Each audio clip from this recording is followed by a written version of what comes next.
Good afternoon, everybody. I'm Marjorie Kelly, I'm cardiac clinical nurse specialist, and I knew when it got to my presentation there was going to be some technical issues, but we're not going to worry about that, are we?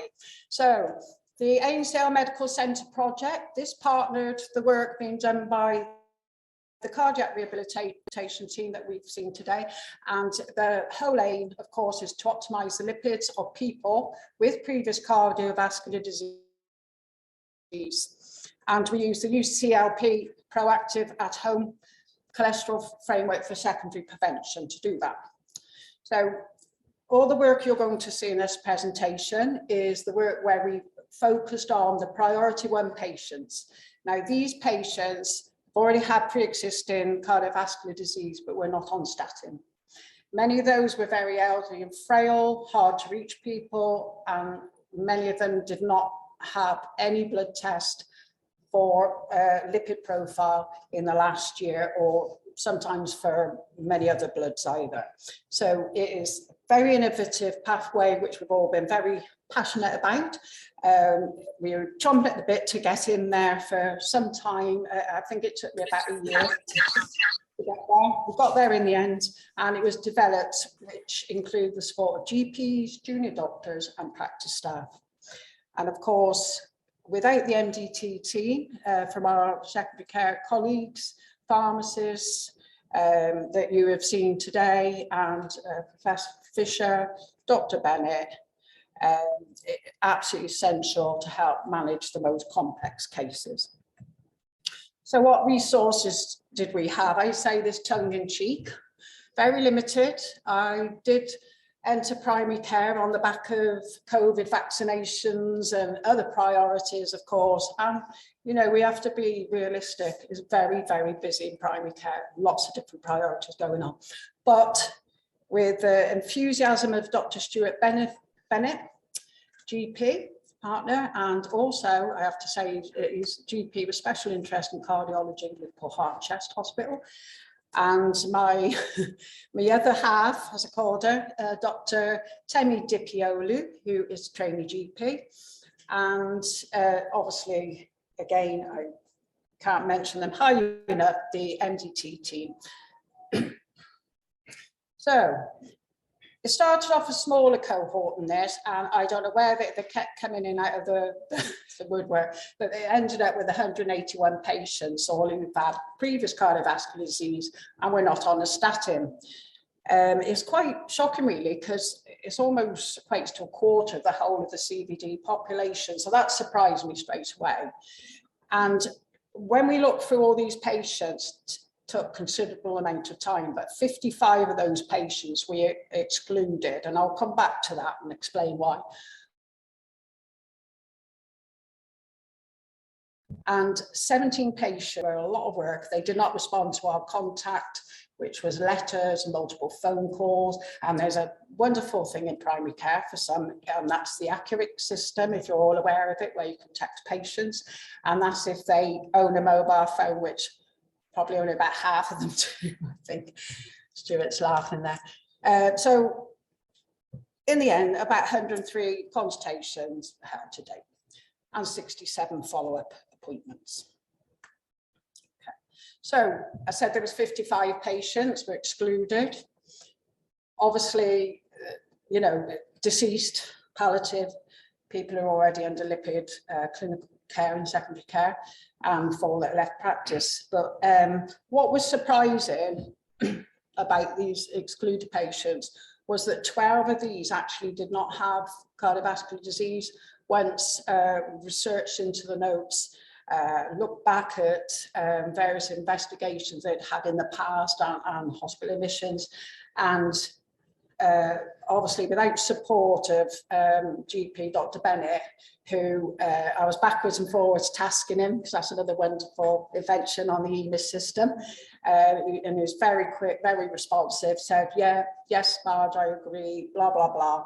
And sometimes I couldn't always find the information. It took me a bit of time because I was still learning the EMIS system of how you can look back without trawling through lots of medical electronic notes. So 12 did, they were actually recoded, they didn't have CBD after all, and 18 were not clinically appropriate. But I didn't make all that decision. Obviously, it was about going backwards and forwards to Dr. Bennett to confirm all that. Okay. So I talked about people who weren't on a statin pre-consultation. What was very interesting, I was very surprised actually, because 61 patients out of all those 103 were deemed as being statin intolerant. Okay.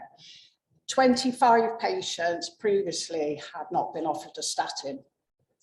So obviously you've got the ones that, you know, just small numbers of contraindicated or may have been on other lipid lowering therapies, okay, or already on a statin by the time got to review them.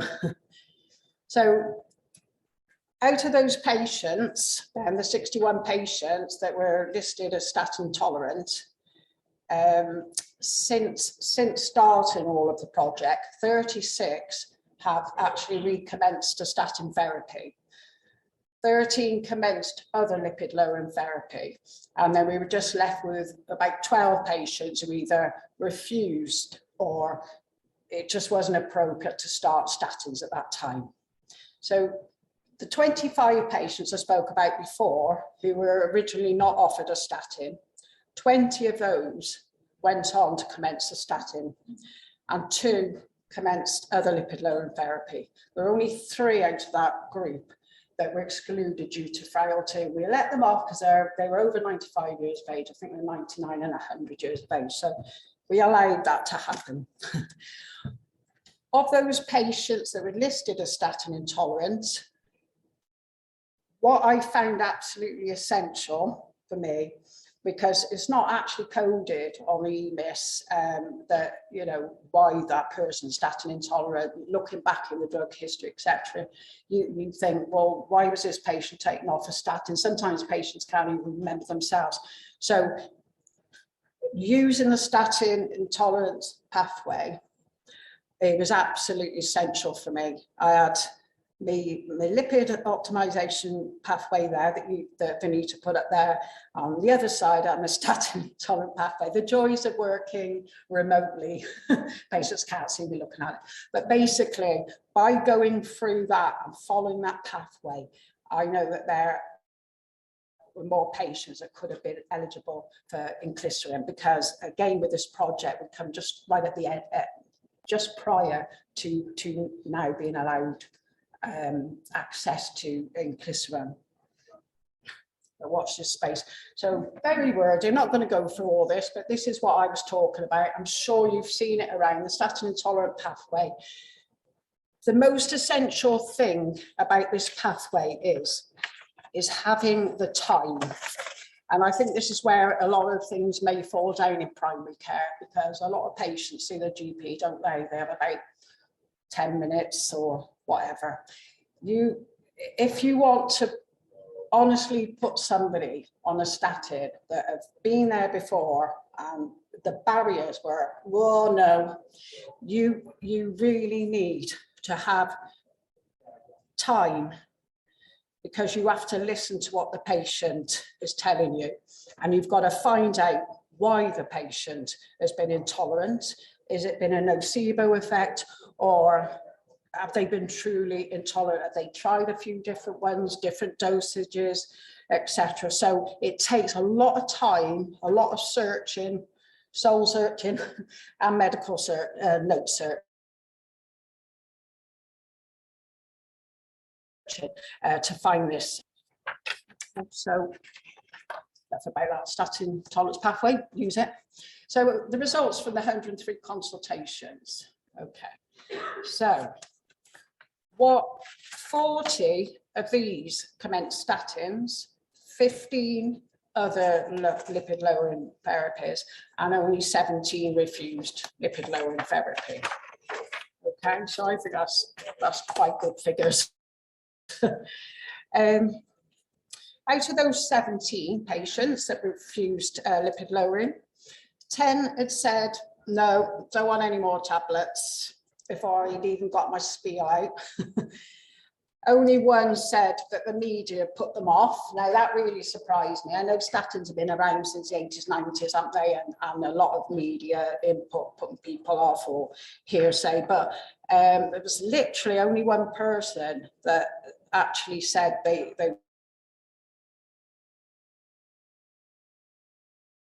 wouldn't take it because of, two wanted to try lifestyle measures first. I did have people who no thank you, I'm on a vitamin course, someone else on a beetroot juice course, but everywhere, you know, patient choice. So for 5, it was just inappropriate time, and there were people having other investigations and a lot of pain, etc. I remember to turn over. Okay. So after first consultation, as I say, there were quite a lot excluded or a lot of people that we couldn't reach. And then the ones that were discharged straight away, it's because they'd already reached the target level. They refused further changes to medication, and 3 other, when I say other, I had somebody in Her Majesty's prison, so obviously couldn't attend. I was asking Michael if I could have a little jolly day out, but you know, no can do. So with got a little case study, because I can't express enough sort of gratitude and how much I learned from the MDT, and I know Dr. Bennett did as well, you know, just to discuss these complex cases from primary care, and it feels like you're just not working in isolation out there. I can't express that enough, the value of this. So just a little case study. I've put all the details in there. I'm not going to go through all that. It's just that if you want to look back at this case study and learn from it in future. But it was a 62-year-old lady. She had come to Ainsdale Medical Centre, new to the practice from another surgery.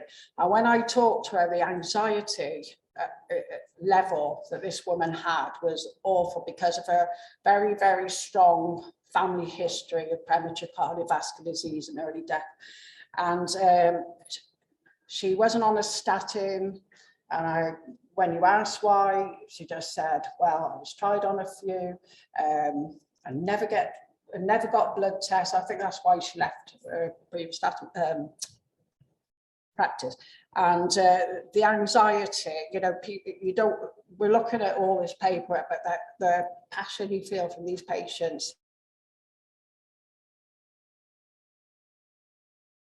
you know, for them. So I took this lady to the MDT, not physically, but her case, and she's got a personal history of ischemic heart disease and stenting in 2012. She had angina herself since her 40s. At the time, because Dr. Misha was very strict, obviously if someone's got hypothyroid, then that can sort of sway sort of your cholesterol results. So we reordered a set of TFTs, and the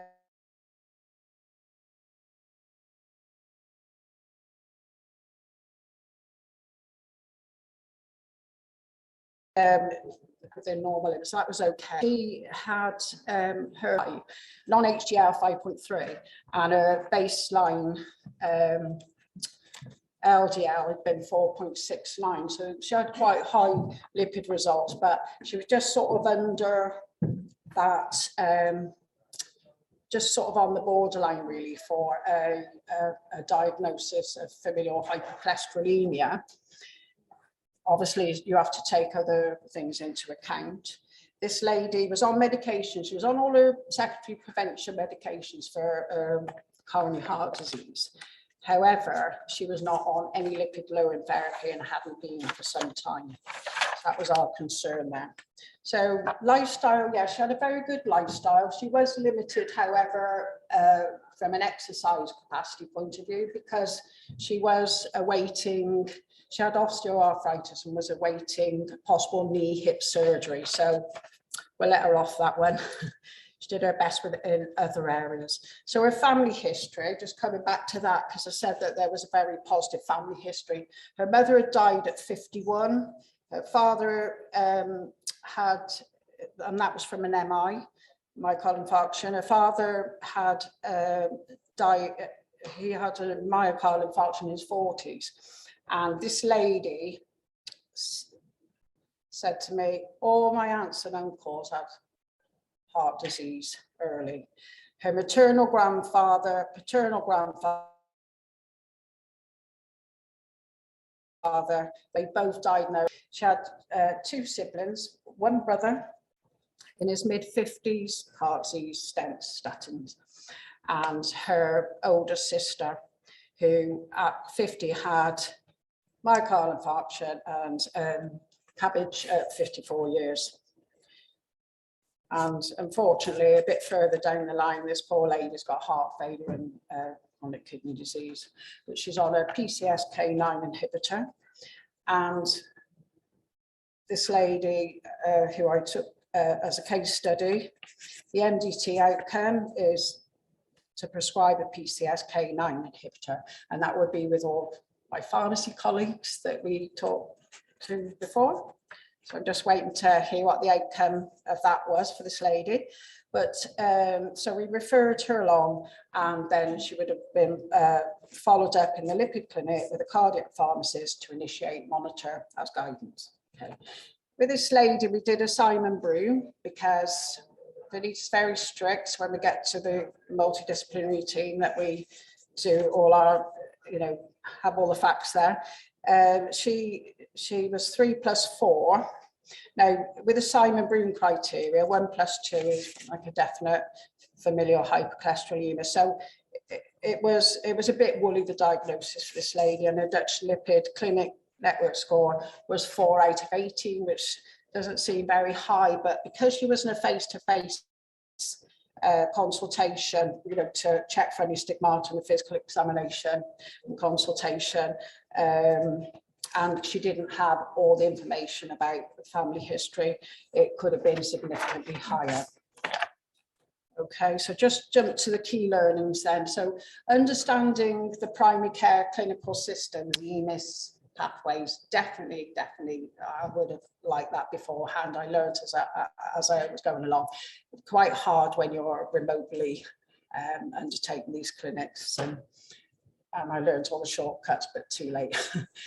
It's a very long manual process to review patients, and at the beginning of the project it took longer, and just to ensure correct patients are contacted. It's vital also to have local knowledge when reviewing the notes to gain the full understanding of the patient's history. I was very pleased about the response rate for the project though, because this was high, and but feel that it's down partly due to making the patient more comfortable by having telephone consultations, making it easier for them, the hard to reach patients. There are a lot of patients who wouldn't want to go to a hospital or even near any medical facility. And I think that was the main thing. Also, when I phone patients, I did have patients that say, oh, I'm just popping out to the shops, can you phone me later? And I could accommodate them. Those who know me will understand that. Okay, so so as I just said before, and I know the girls from the cardiac rehab definitely said this, the pathway would have benefited from healthcare assistant admin support to organise bloods, gather recent data prior to consultations, arrange appointments, because a lot of the appointments were very ad hoc, issue family questionnaires to the patient prior to the appointment to save time. So the support from secondary care and the MDT is absolutely essential to the pathway, just to ensure that patients are optimised as quickly as possible. It is difficult to focus solely on lipids management. Again, these patients haven't seen anybody or any hospital appointments for 2 years by the time I did this project, and don't we know it.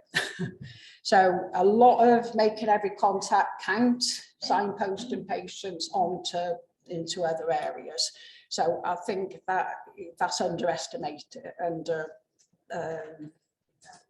can't think of a word, underpraised is very, very, very important. to have quite a holistic assessment. And a clinical diagnostic tool such as Deontics would have been useful in this pathway to save a lot of the admin and a lot of freehand typing. So I don't know if there's any questions from the audience or our lovely assistant Benita. See if there's any questions. I can't see any chat box here. Okay, I think we have.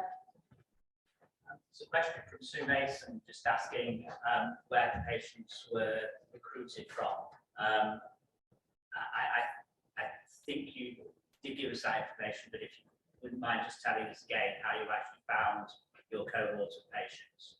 Oh yeah, yes, they were the priority group 1, all patients that have cardiovascular disease that were not on a statin, and many of them hadn't had a blood test. Does that answer the question? Or so obviously of patients from within Ainsdale Medical Centre.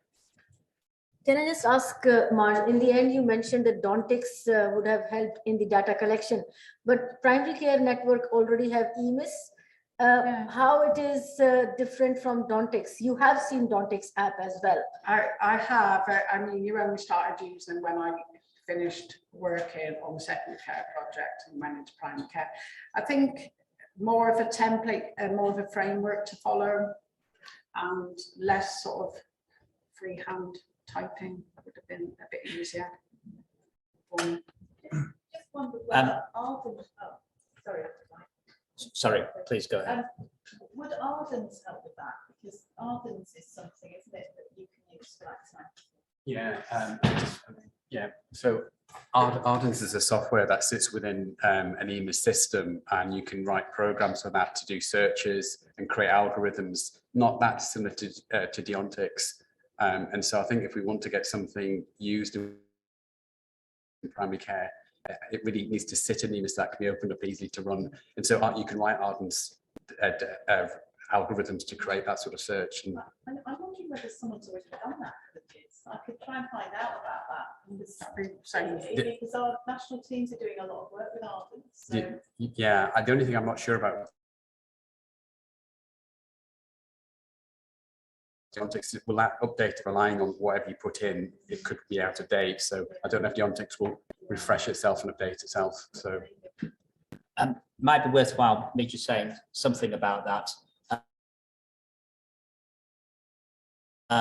I think system, but what the Deontics system is able to do is it's described almost as a kind of a sat nav type of approach, and the reason why that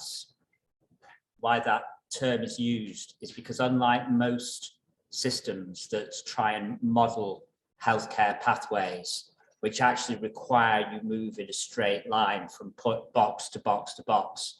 Now, we all know that actually real life isn't like that. The reason that Deontics is different is that firstly, it can accommodate different pathways or orders moving through a pathway. So in other words, there's more than one way to reach your destination, which is able to be supported by Deontics. And that's why the analogy of a sat nav is used. The other thing is that it's also capable of considering input from a number of different pathways and of weighing the appropriateness of each one of those types of sources of advice against the current patient, and then presenting you with the best option for that patient. And then if you want to know how it's reached that conclusion, you click on the recommendation in the software, and it will tell you why it's given that recommendation.